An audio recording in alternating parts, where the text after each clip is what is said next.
அன்பர்களே வணக்கம்.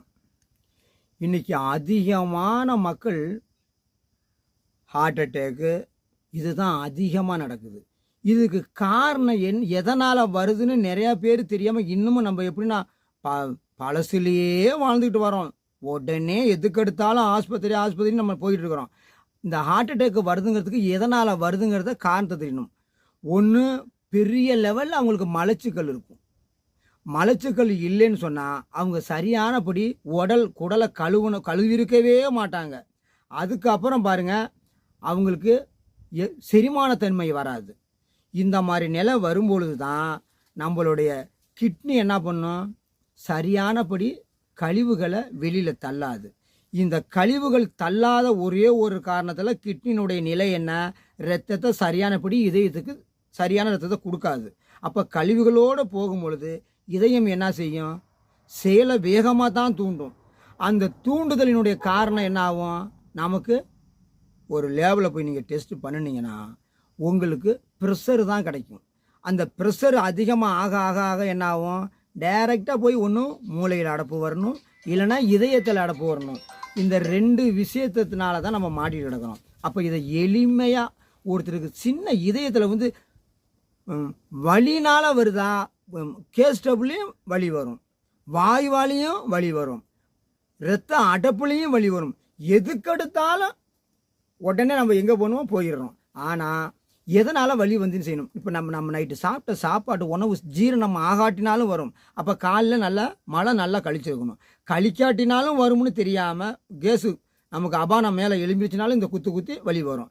அப்போ எந்த வலியாக இருந்தாலும் இருக்கட்டும், சரி, வலி வந்துருச்சுன்னா நமக்கு நல்லா தெரியுது, இதயத்திலேருந்து நமக்கு மூச்சு விட முடியல, அப்போ நமக்கு சோத்து பை பக்கத்து தான் அதிகமான வலி உணர்வு வருதுன்னா அந்த வலியை உடனே ஒரு கல் உப்பு ஒரே ஒரு கல் எடுத்து நாக்குக்குள்ளே வச்சு அந்த உமிழ்நீரை விட்டிங்கன்னா அது எடுபட்டு போயிடும். ரெண்டாவது, அதையே நீங்கள் எடுக்க வேண்டாம் எனக்கு அப்படின்னா, ஒரு எலும்புச்சம்பழம் சாரும் நல்லெண்ணெயை நல்ல சுட வச்சு அதுலேயும் ஆப்போசோட கூட்டிங்கன்னா இந்த 72,000 நாடி நரம்புக்குள்ளேயும் அந்த அடப்பை எடுத்துக்கிட்டு போயிட்டே இருக்கும்.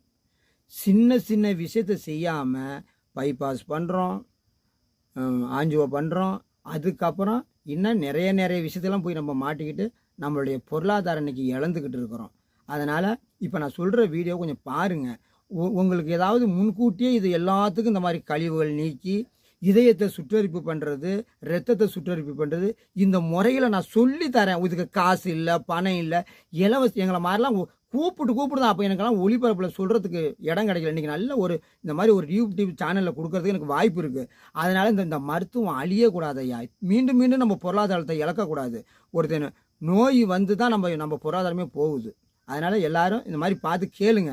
என்னுடைய நம்பரை கூப்பிட்டு விஷயத்தை சொல்லுங்கள். எனக்கு கை கால் மதப்பு வருதுங்கும் பொழுதே அங்கே சோக்கு ஆக போகுதுன்னு தெரிஞ்சுக்கணும். அப்போ ரத்தம் பிளாக் எங்கேயே நடக்க போகுது, இந்த உணர்வுலாம் தெரியணும். ரெண்டாவது, சத்து இழப்பீடு நடந்துக்கிட்டு இருக்கும். இந்த கை கால் நடக்குதுன்னா நீ நல்ல சரியான உணவை நீ கொடுத்துருந்தீங்கன்னா, உன் உடம்புக்கு புரதம் இருந்துச்சுன்னா இந்த இழப்பீடு வராது. இதெல்லாம் நமக்கு வேண்டியது சோறு, வேலை, தூக்கமும் கிடையாது. காலையில் யார் வெள்ளனா எழுந்திரிக்கணும்னு நினைக்கிறவங்களுக்கு எந்த நோயும் வராது. அதே மாதிரி காலையில் 6 மணிலேருந்து சாயங்காலம் 6 மணி வரையும் ஃபுல்லாக சாப்பிடுங்க. 6 மணிக்கெல்லாம் ஓய்வு கொடுங்க. ஏன் ஓய்வு கொடுக்க சொல்கிறோம்னா 14 மணி நேரம் இந்த வயிறை எம்டிஸ் நமக்கு கொடுத்து பாருங்கள்.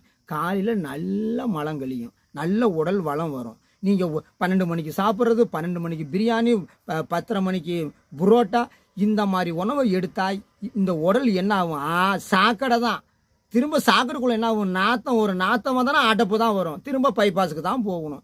தயவு செய்து இதை இந்த வீடியோவை பாருங்கள்.